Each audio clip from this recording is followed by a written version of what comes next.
Sebenarnya saya mulai karir YouTube saja diminta sama Christian Bong awalnya. Yur, lo tolong ngejelasin dong apa arti lagu Korea tapi dengan gaya bahasa kamu. Soalnya dia sering baca di website kayak gitu, di Google gitu, tapi itu bentuknya semua bahasa Inggris dan dia belum kena. Jadi waktu itu saya dengar, ya oke. Tapi dipikir-pikir kayaknya seru juga. Jadi mencoba-coba dengan iMovie dan sampai sekarang. Masih pakai iMovie? Enggak. Jangan lah. Tapi selama beberapa tahun ya. Tapi Haniura kenal YouTuber yang masih pakai iMovie? Siapa ya? Nggak tahu, nanya aja. Nggak tahu. Oke. Yura, jadi bisa dibilang you step on this YouTubing world by accident. Nggak sengaja. Iya, nggak sengaja. Kenapa lu tetap continue untuk di dunia YouTube kok gitu? Karena awalnya senang hobi saya setelah kerja di kantor, di pabrik-pabrikan. Jadi ini kayak semacam satu-satunya hobi yang menurut saya kayak seru banget dan banyak feedback. Tapi ternyata ini menjadi sumber duit dan sampai sekarang melanjutkannya. Jadi adakah momen di mana lu meninggalkan semua pekerjaan lama lu dan fokus ke YouTube? Iya, itu pas saya mendapatkan kesempatan untuk bekerja sama dengan sebuah perusahaan Korea dan kita memutuskan untuk bikin production house. Karena saya orang luar, orang asing, which is saya nggak bisa menjadi freelancer sebagai YouTuber di Indonesia dengan visa baru. Jadi harus dibawa PT? Iya. Oke. Dan ini yang punya siapa namanya? Yang punya perusahaan ini? Iya. Ada Mr. DK. Oke. Tapi orang Korea. Tapi namanya DK. Oke. Kapan pertama kali Haniura merasakan uang yang lumayan besar di YouTube? Semua orang YouTuber tuh memiliki momen itu. Iya. Sejujurnya saya sendiri nggak tahu satu perusahaan kita dapat keuntungannya sebesar apa per bulan. Soalnya saya sampai sekarang mendapatkan salary. Jadi gaji tetap. Bukan komisi atau ya pakai persenan-persenan gitu, nggak ada. Sama sekali nggak ada. Haniura nggak mau coba go solo? Coba sendiri? Enggak, tidak. Why not?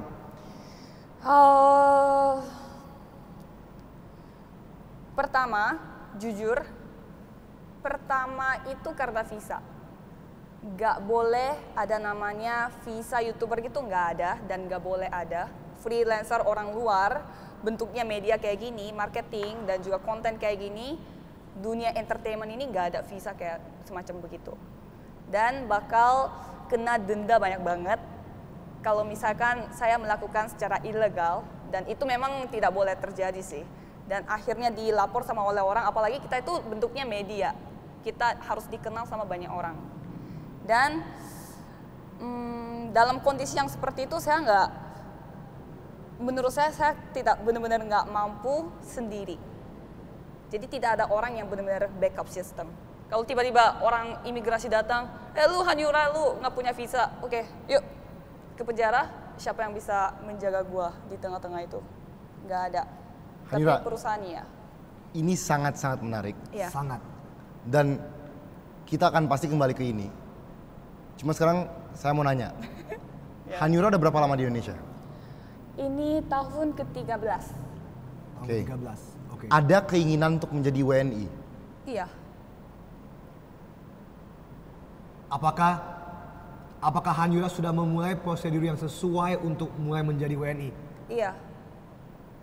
Bagaimana prosesnya sekarang? Kabarnya? Nggak bisa maju karena saya hanya punya dua jalan, dua pilihan. Dari KITAS, yaitu kartu izin tinggal sementara, harus menjadi kitab dulu, kartu izin permanen, dan baru bisa menjadi WNI. Dan dari saya kartu KITAS, untuk ke kitab saja hanya punya 2 jalan, yaitu punya saham minimal 1 M di PT yang ada di Indonesia atau nikah sama orang Indo. Udah. Itu 2 pilihannya, saham Iya. 1M dan menikah sama orang Indonesia. Iya.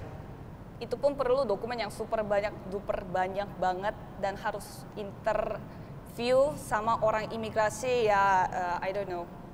It takes like several years. Ya. Dan itu cuma dari kitas ke kitab. Iya, Belum WNI. kitab ke WNI, which is another 10 steps to Ya. go to WNI. Berarti Hanyura tergolong orang-orang yang suka harus ke Singapura setiap 6 bulan, Iya benar. perpanjang visa, Yes. balik. Iya. Mungkin saya terangin, saya pasti tahu, tapi mungkin penonton di rumah nggak tahu Yang proses Oh. Iya, iya. orang asing yang mau kerja di Indonesia itu kayak gimana, bisa diceritain mungkin? Jadi orang asing itu perlu visa untuk kerja di Indonesia, di PT yang ada di Indonesia, dan itu tergantung dapat visanya 6 bulan atau 1 tahun, itu tergantung jabatan, bentuk PT, bidang PT, dan berapa umur kamu. Dan kalau untuk tahun ini sih dari umur 25 sampai 50 bisa mendapatkan 1 tahun, tapi sebelum itu nggak bisa dapat 1 tahun. Jadi setiap 6 bulan harus ke Singapura untuk memperpanjang visa gitu. Jadi setiap 6 bulan harus pergi ke Singapura dan mendapatkan visa baru. Dan itu pun perlu dokumen yang sangat lengkap yang harus diizinin, pokoknya dilewati prosedur dari perusahaan. Hanyura, Ya. with all these difficulties, dengan semua susah payah ini, dengan semua kerepotan yang diberi oleh kantor imigrasi Indonesia ini dan prosedur-prosedur hukum yang harus dilewati untuk Iya. menjadi WNI, kenapa Hanyura mau menjadi warga negara Indonesia? Apakah ini ada hubungannya dengan visi misi yang sebelumnya dijawab oleh Hanyura? Iya benar. Jujur saya menemukan visi misi saya itu 2 tahun yang lalu tepatnya di tempat penginjilan di Pulau Sumba dekat Bali. Jadi setiap tahun saya menjadi translator untuk perkemahan Injil di gereja. Jadi orang-orang Korea bersama dengan pendeta Korea datang ke Indonesia untuk menginjili anak-anak dan juga orang-orang Indonesia yang di pedalaman gitu. Dan selama ini saya merasa kayak, kenapa sih gue kayak di Indonesia, kenapa nggak di Amerika, Sydney atau apa ya, London, pokoknya suatu tempat yang saya bisa belajar bahasa yang lebih global.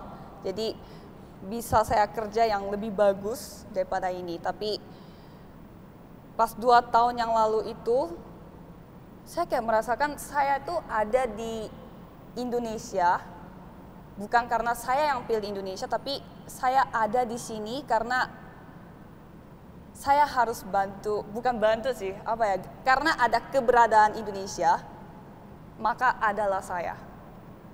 Dapat gak sih? Jadi kayak selama ini saya mikir, saya selalu menjadi translator, saya selalu melayani Tuhan. Jadi kalau nggak ada saya, siapa sih yang bisa bantu? Jadi aku bantuin deh. Kayak itu kayak benar-benar langsung ganti posisinya gitu. Jadi karena ada Indonesia, karena ada jiwa-jiwa yang belum kecapai, jadi Tuhan memilih saya untuk pindah di Indonesia. Dan pada saat saya menemukan hal itu, saya merasa inilah visi misi saya. Kenapa saya harus masuk di dunia YouTube, yaitu hobi saya sendiri. Saya menikmati banget dan saya senang membuat konten. Dan juga saya ingin memberi pesan yang seperti ini, kayak pandangan orang luar melihat Indonesia aja udah sumber daya alam, sumber daya manusia. Siapa sih, banyak banget orang luar datang ke sini bikin pabrik dan lain-lain. Dan sampai kapan kita mau kayak, ya boleh, ya orang luar datang termasuk saya untuk membuat perekonomian lebih gencar dan lebih baik, tapi sampai kapan kita mau berada di bawah itu? Dan sampai kapan kita mau, ya memang gitu pemerintah Indonesia, ya udah, ya bikin visa lebih susah aja, udah ya udah. Dan mereka selalu kerja di bawah orang luar. Dan menurut saya kalau misalkan saya bisa membantu 1 orang saja yang di Indonesia ini untuk memberi pesan yang kamu tuh orang Indonesia, kamu tuh layak banget untuk mencintai Indonesia dan kamu tuh layak menjadi masa depan dunia. Itu menurut saya visi misi saya sudah tercapai. Begitu. Cut. Gila. Yura, lu cinta Indonesia segitunya berarti ya? Pernah nggak Indonesia memberikan lu pengalaman yang sangat-sangat buruk?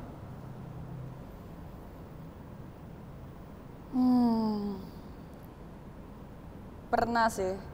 Kayaknya nggak mungkin nggak pernah selama 30 tahun di sini. Dan sekarang sih udah move on ya. Tapi yang dulu bener-bener baper itu jujur visa.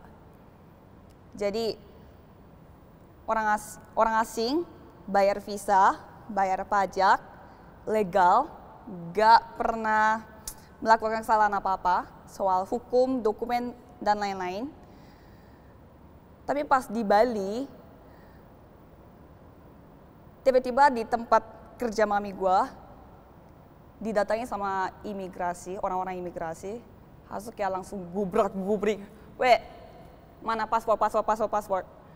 Nah waktu itu gue masih SMP dan gue kayak nggak tahu apa-apa, gue kayak cuma main-main di sana. Asu gue nggak bawa paspor dan mami gue juga pasportnya ketinggalan di rumah. Asu mereka kayak, udah tangkap. Asu mereka tuh kayak beginiin mami gue dan juga orang-orang Korea yang kerja di sana.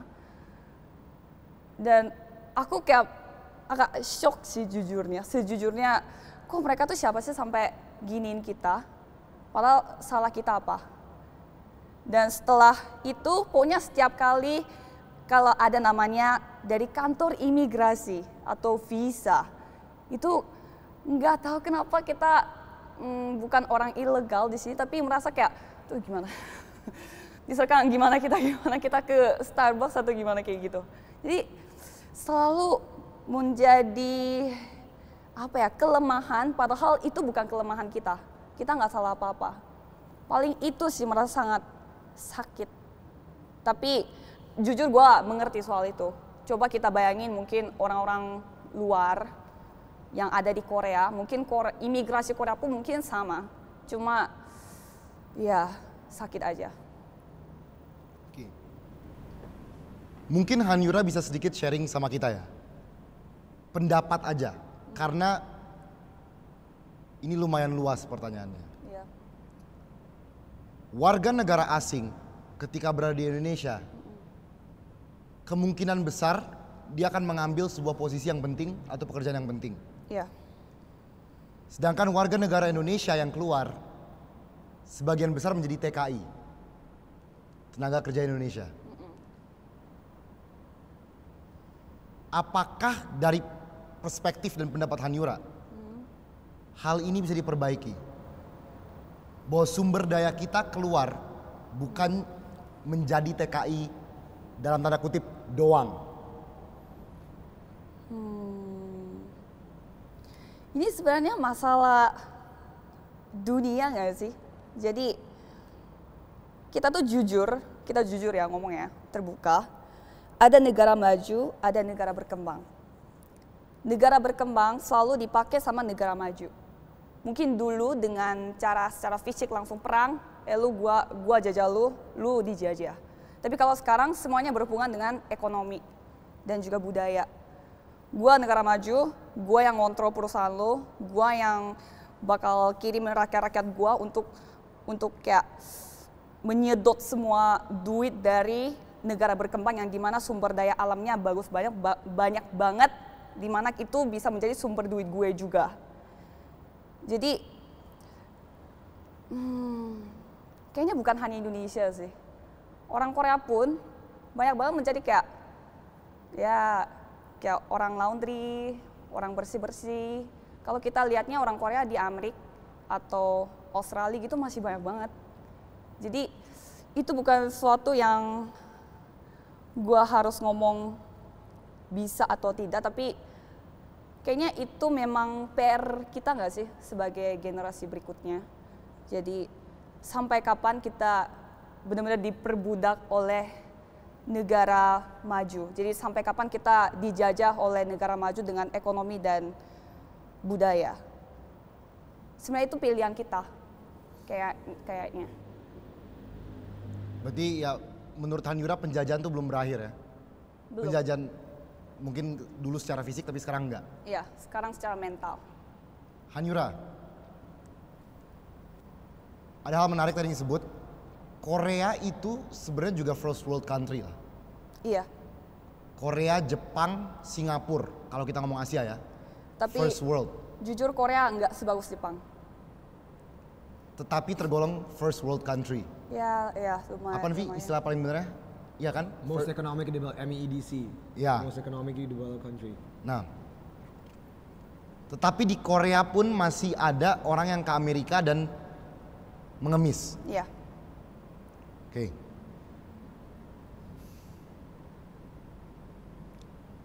Kenapa Hanyura nggak ke Amerika? Karena nggak ada jalan sama sekali ke Amerika. Yang saya punya jalan hanya ke Indonesia, Bali, di mana tante saya dulu punya bisnis di Bali. Saya nggak punya teman atau nggak punya keluarga dekat yang manggil saya ke Amerika. Ya mungkin jalan Tuhan sih ya. Waktu Hanyura ke Bali sekolah apa? Bali sekolah Raja Muna pas SMP, itu kayak benar-benar sekolah lokal, nggak ada orang asing sama sekali. Saya sendiri yang putih, kayak ditontonin kayak monyet gitu di di kebun binatang. Dan ya SMA di Mahatma Gandhi, Sama, pernah. tapi bukan Mahatma Gandhi sih, Beda, kita nggak kayak jadi, Taman, nggak jadi, ya, nggak ya, oke, Taman Apaan Rama. sih? Sorry, gue sama. Apaan sih? Gue sama. Udah tos terus nggak jadi ya? Lanjut cari map. Ya, Taman Rama Mahatma Gandhi gitu. Jadi saya ambil kelas National Plus. Oke, dari jawaban Hanyura tadi, Ya. bisa di mengambil kesimpulan bahwa you had a rough childhood.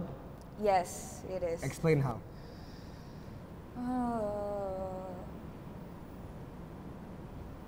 Punya sampai di Bali, waktu itu keluarga tante tuh udah settle di sana. Dan anaknya tante saya tuh kan ada 2 kan. Cuma beda 1 tahun sama saya, ada kakak sama adik. Dan mereka tuh udah bisa bahasa Indonesia dengan lancar. Karena dari kecil mereka pun ambil SD lokal.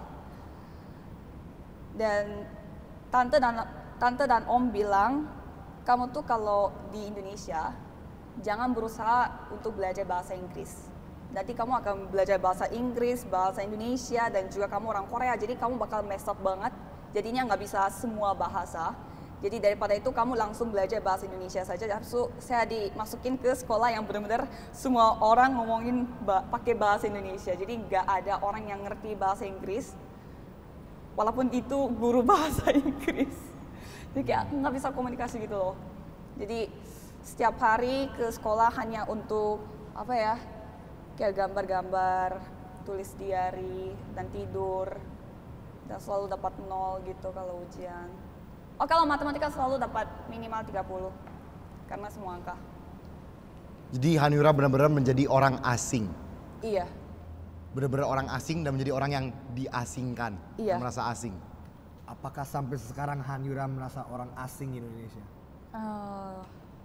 Dengan semua perkembangan di dalam dunia Hanyura secara YouTube, apakah sekarang Hanyura masih merasa gua orang asing di Indonesia?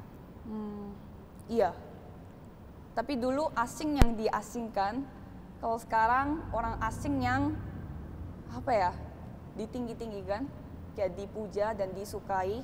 Makanya saya merasa sangat, oh ini bukan sesuatu yang saya lakukan, tetapi ada kekuatan lebih dari itu, kemampuan lebih dari itu yang membuat saya demikian. Nah, tapi Hanyura nggak merasa senang. Bukannya egonya Hanyura malah seneng. Sorry. Ya udah, Afika juga udah baca. Kayaknya dia baca. Afika baca. Afika dia mau Ulang. stop. Bukan, tapi gini. Bukannya egonya Hanyura itu merasa jadi senang atau terpenuhi ketika Hanyura tahu, gue nih lebih tinggi dari lo karena semua orang mendewa-dewakan orang asing. Apakah Hanyura merasakan hal-hal seperti itu di sini? Iya, sangat iya. Tapi saya bersyukur saya menemukan diri saya yang merasa demikian. Karena banyak orang yang tidak ngerasa, maksudnya ya gue layak. Jadi itu bukan sesuatu yang lo bersyukur atau lo melakukan sesuatu untuk membalas budi mereka atau kayak perhatian mereka, tetapi banyak orang yang benar-benar ya udah itu gue. Tapi kalau saya untungnya menemukan diri saya yang dulu seperti itu, jadi saya merasa sekarang sangat bersyukur aja sih. Karena saya menemukan sumber rasa syukur saya dan itu menjadikan semacam apa ya, minyak bensin untuk bekerja